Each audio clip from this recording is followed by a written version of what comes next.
o'yindan tashqari holatni qayd etdi. Bir ochkolik tafovut yuzaga keladi va buni bilgan holda sherlar maydonga chiqib kelishmoqda. Ular ajoyib kayfiyatda ekan. Paxtakor endi Surxon sinovidan o'tishni maqsad qilgan. O'z navbatida Surxon har qanaqa holatda bo'lmasin Paxtakorga so'nggi yillarda yaxshigina raqobat taqdim etyapti. So'nggi 5 ta o'zaro o'yinning 3 tasida surxondaryoliklar g'alaba qozonishgan.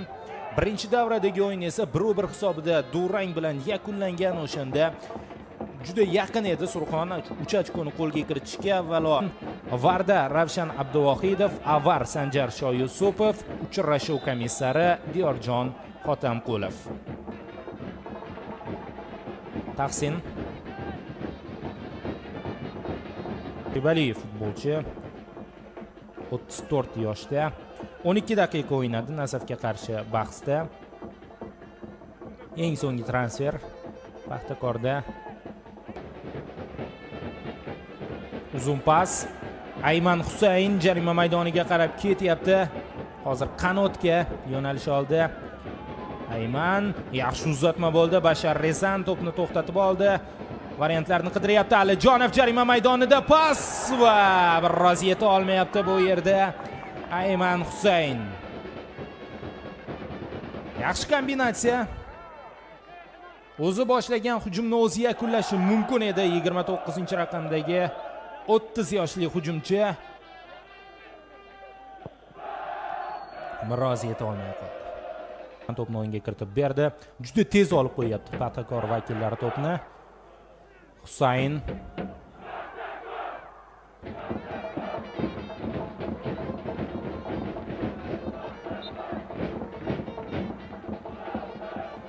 Ayman ofsayd yo'qmi? Darvozabon birinchi bo'lib chiqib keldi. Mana endi yon chiziq hakam bayrog'ini yuqori ko'targan holda o'yindan tashqari holatni qayd etdi.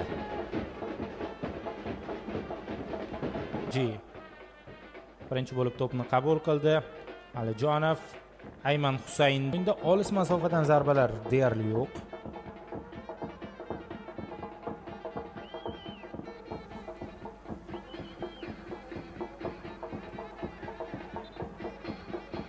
Ki out olib berilyapti. O'z pozitsiyasida ko'proq o'ynayapti. Quvatov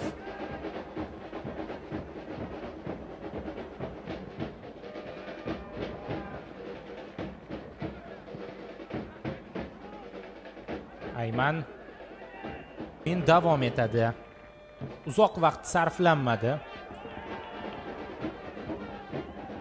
Hozir Ayman to'pni to'xtatib qola olmayapti. Paxtakorda maqtanarli sermahsullikka ega emas. Bozorov.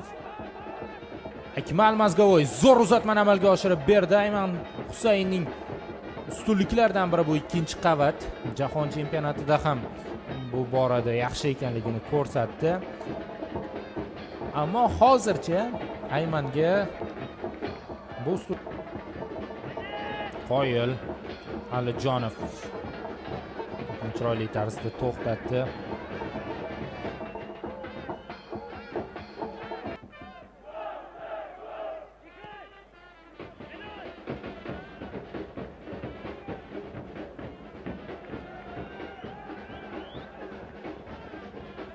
Yuqoridan Husayn balans chiroyli aldab o'tildi. Oybek Bozorov uzatma beryapti. Zarba yo'llashi ham mumkin edi. Menimcha sherikning o'zaro uzatmalari davom etyapti. Va nihoyat Tahsin oldinga to'pni yetkazib berishga qaror qildi. Ayman Husayn kimga, qayerga to'pga yetib borish.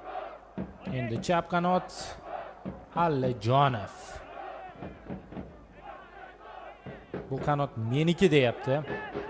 Fridayga Bashar Rezan yuqoridan va bo'ldi.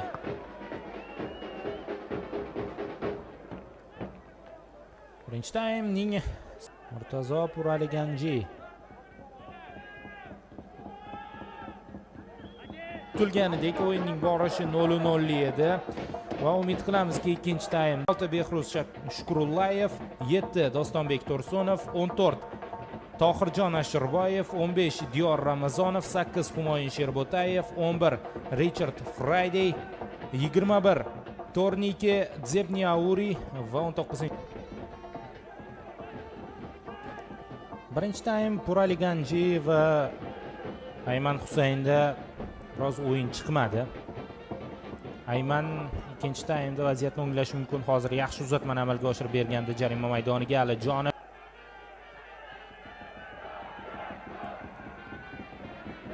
Tursunov muhim paytda yoki mana endi Flammarion uning pozitsiyasiga yaqin.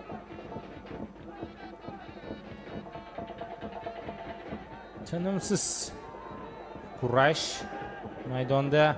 Paxtakor vakillari esa hujumga o'tib ketishi mumkin. Ayman Husayn to'pni qabul qilyapti. Qoida buzilgani yo'q. O'yinda Tursunov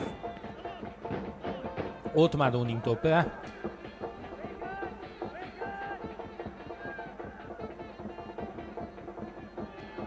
Ayman Husayn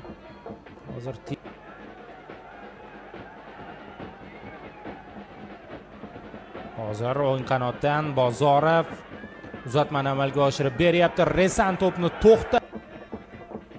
Oybek Bozorov